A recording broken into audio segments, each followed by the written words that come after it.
Après 10 mois de travaux, une nouvelle criée déployée sur 2900 mètres carrés est en service sur le 3e éperon du port de commerce de Brest.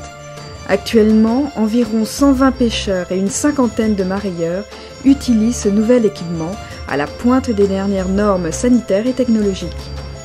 2500 tonnes de poissons et crustacés devraient débarquer dans cette criée dans les prochaines années. La première criée datait de 1992, donc on était dans un outil au premier éperon qui faisait 1000 m² pour 1000 tonnes.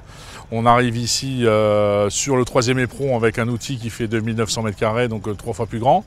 On a commencé la première vente le 5 octobre, donc le temps de déménager tout, et puis on a attaqué une petite semaine, et puis le lundi 12 on a dû faire 23 tonnes de marchandises, donc le temps de retrouver un peu ses marques dans le nouvel outil.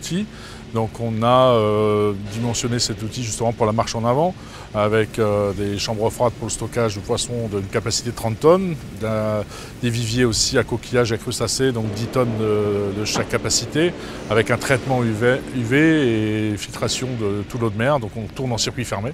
Nos apports sont de 120 bateaux à peu près sur l'année, donc avec les principaux ports entre le Conquet et la Berbrac, justement les ports de Filayeur, avec la Berre-et-Butte.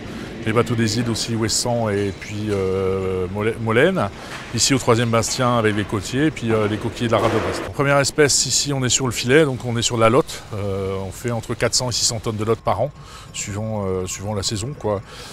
C'est ça principalement. Et puis après on va avoir du lieu jaune en lieu jaune de ligne avec plusieurs ligneurs qui travaillent sur cette espèce-là, en lieu de filet aussi. Turbo barbu, de la raie, des squales.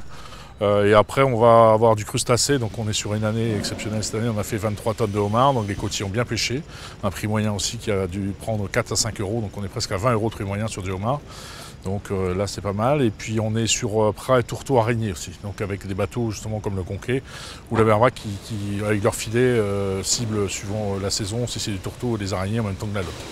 Donc on récupère ça, et après derrière on va avoir le coquillage en rade de Brest, avec coquille Saint-Jacques, praire, pétanque noir et huîtres. Toute la ressource est gérée, donc on voit certains produits qui reviennent, des merlus qu'on ne voyait plus avant, qui reviennent en force. On se tourne vers l'avenir, parce qu'on a une pêche, c'est vrai qu'on a une pêche côtière ici, on a beaucoup de jeunes aussi sur le quartier qui s'installent et d'autres qui sont encore en pleine activité.